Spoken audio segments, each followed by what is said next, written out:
past few years, we talk about Georgia Southern football, and most of the time when we talk about them, it's about the passing game. We look at, J.C. French, what he can do. You also talk about Josh Dallas.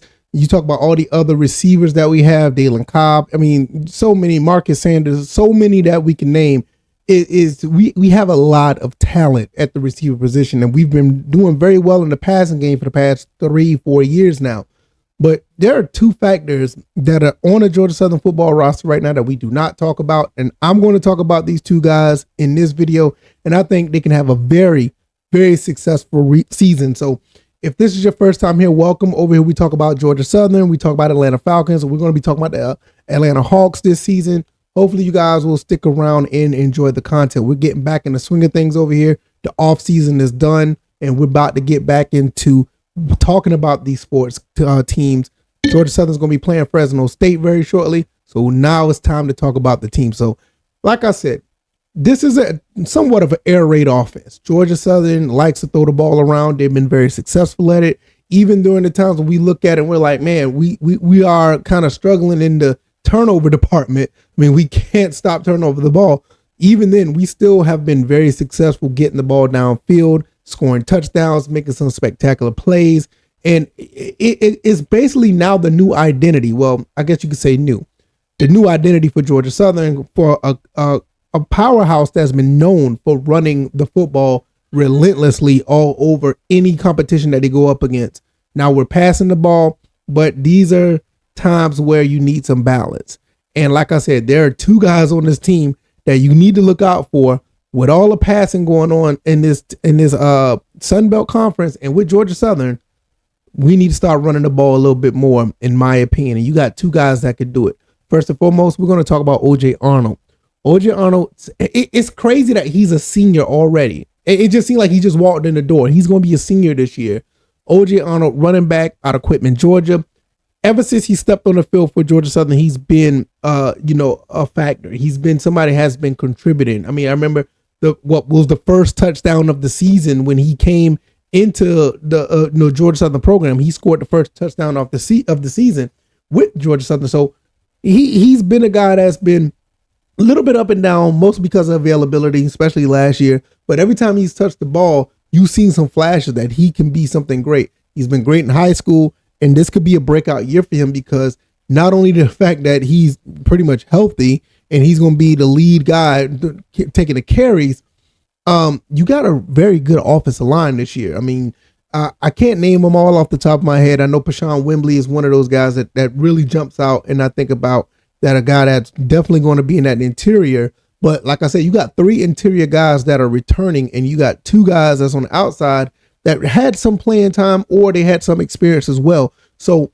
this offensive line is going to be really good. And as much as the passing that this team is going to do, it's going to be really beneficial for them to run the ball. And you got a couple of running backs that can do it, not to mention the guys that are behind them as well. So if any of these guys, God forbid, any of those guys go down, we still got about 2 or 3 more guys that are like ready to go. And I'm not talking about guys that are just getting their feet wet or whatever. These guys have been in the program for at least a year, and it could be done. But O.J. Arnold definitely going to be, he's going to be one of those guys. If you look at his stats from last year, If you look at his stats from last year, running the ball, he didn't run the ball that much. Like I said, availability was kind of a thing. And then you had Jalen White running the ball as well. But in 2024, he had 63 attempts, 316 yards rushing. That's 5 yards a carry. Absolutely not bad in the 12 games that he's played.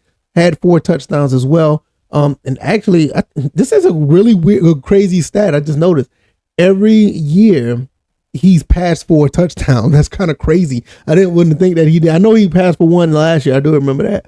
But he threw for a touchdown pass last year. That's really, really interesting. I didn't know that. But I mean, every year. I didn't know that for every year.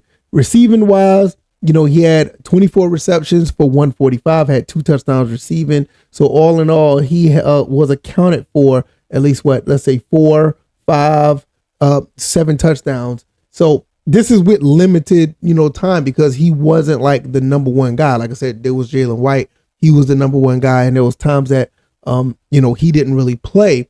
But all in all, you still have a situation where this guy can really make things happen. So like I said, even though like his carries went down last year in 2023, he had almost, he had over 400 yards rushing, and still he wasn't the number one guy. He wasn't the guy that was actually, on, the RB1. So you see the production here. I mean, he's averaging 5 yards a carry every single time he touched the ball in a Georgia Southern uniform. So this is what I mean. I mean, this is the guy I feel, well, one of the guys that's definitely going to be a factor. Second guy, I know some people going to really love this when I say this. This guy, David Badinga, another guy that I absolutely love watching him run the ball. Little short, stocky guy, 5'7", 190. This guy is pretty tough to take down as well. Actually seen him play in person. Actually seen him play, on TV, obviously. But every time he touches the ball, I mean, it takes at least one extra guy to take him down.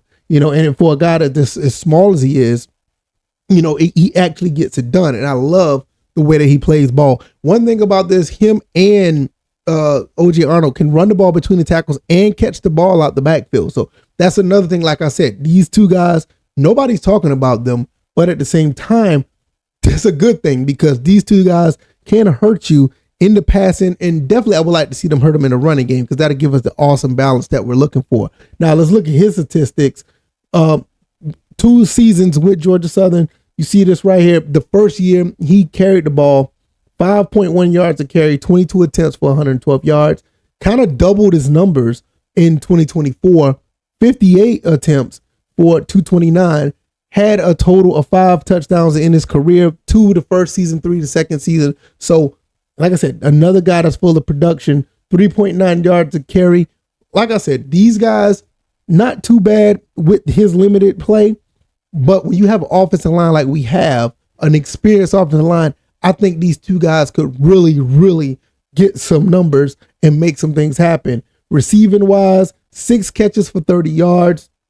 His longest catch was for 10, 5 yards a catch. 2024 only had 3 receptions, 8 yards a catch, no touchdowns on that department. But I think for him, you gotta also understand that Badinga was a third string running back. He was a third string guy. So his touches were very limited. So there was nothing to go with when you have a Jalen White and OJ Arnold. And I mean, when you got those two guys, especially with a Jalen White, it is not much room for you to actually get any playing time or getting any opportunities. But this year, with the way that this team is constructed, people are going to be looking for the receivers.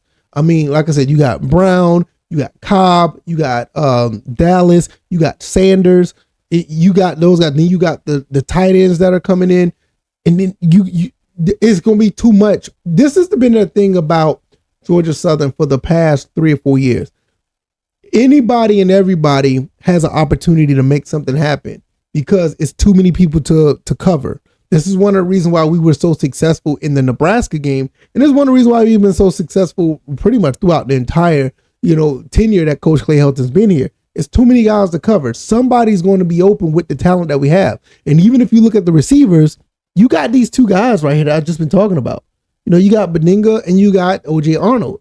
These two guys here, I mean, this is going to be a really tough task for the Sun Belt to stop these guys. Now, when we're talking about Fresno, we're talking about USC, which I think the USC game is going to be very fun to watch. When you look at those two teams, you're looking at a couple of teams that may be slightly ahead on the talent side because of the recruiting and being on the West Coast and the more prominent teams than what they are versus Georgia Southern.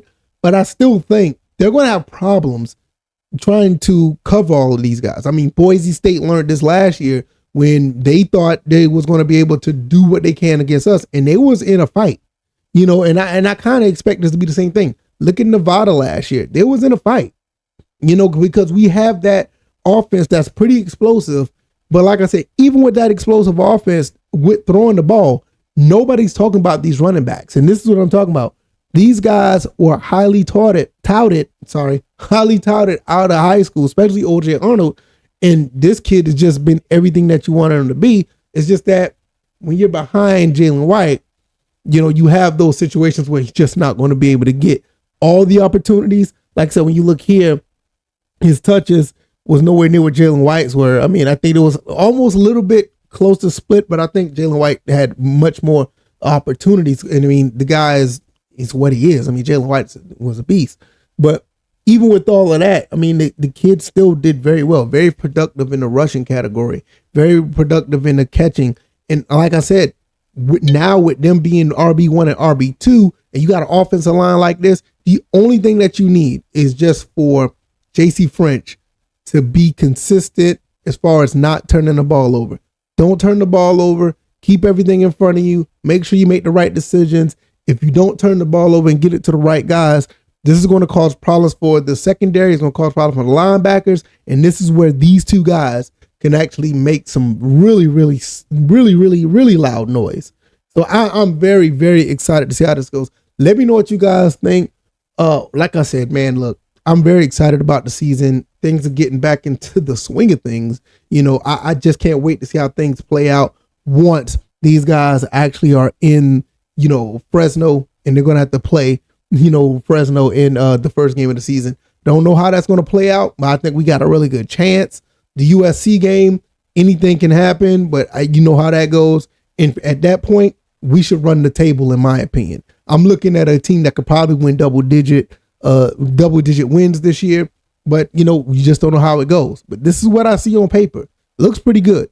Let me know what you guys think. I'm gonna get out of here, like, share, and subscribe, and I'll be back with more content throughout the week. Guys, take it easy and y'all be blessed. Peace.